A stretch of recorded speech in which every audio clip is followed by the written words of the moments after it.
오늘의 말씀지기 이정한 간사입니다. 오늘도 어제에 이어 출애굽기 개관에 대한 내용을 나누고자 합니다.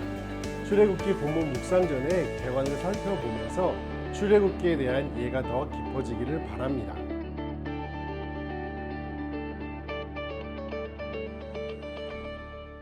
오늘 묵상할 내용은 출애굽기의 역사적 배경과 특징입니다.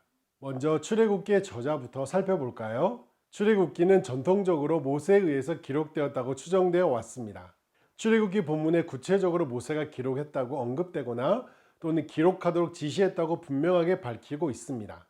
여러 정황상 모세가 모세오경의 모든 부분을 기록하진 않았을 것입니다. 그 단적인 예로 민수기 34장에서 모세의 죽음에 대한 기록이 나오는데 모세가 자신의 죽음에 대한 기록을 스스로 할 수는 없기 때문입니다.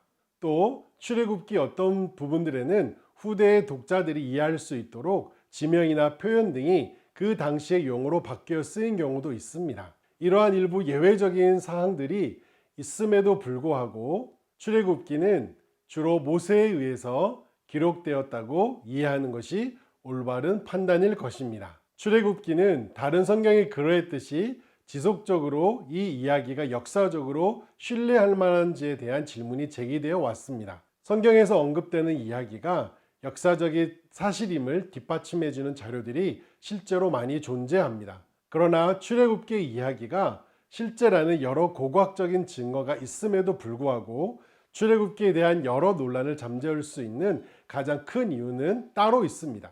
바로 구약 성경의 핵심적인 신앙 고백으로 유명하고 우리 그리스도인들의 믿음의 핵심이 되는 20장 2절의 말씀입니다. 나는 너를 애굽 땅 종되었던 집에서 인도하여 낸 내 하나님 여호와니라. 이 말씀이야말로 성경 전체를 통해 드러나는 우리를 구원하신 하나님의 섭리를 보여주는 핵심 구절입니다. 한편 출애굽기는 신약 성경과는 많은 부분에서 연관성을 지니고 있습니다. 히브리서 저자는 모세를 예수님과 비교했습니다.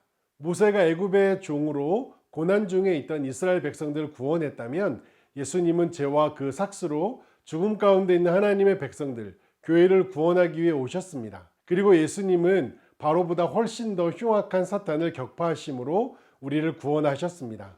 이스라엘 백성들은 돌판에 친히 새겨두신 하나님의 명령에 온전히 순종하는 것에 결국 실패했습니다. 하지만 예수님의 승천으로 오신 성령 하나님께서는 율법을 하나님의 백성들인 우리의 마음에 새기셔서 그 율법을 온전히 지키게 하셨습니다.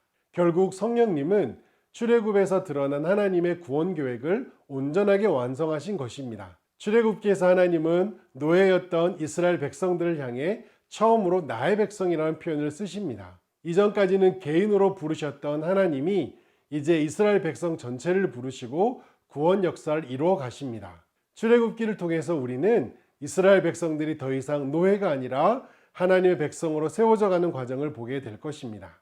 우리를 하나님의 백성으로 여기시고 세워가신 하나님을 출애굽기를 통해서 알아가는 여러분이 되시기를 축복합니다.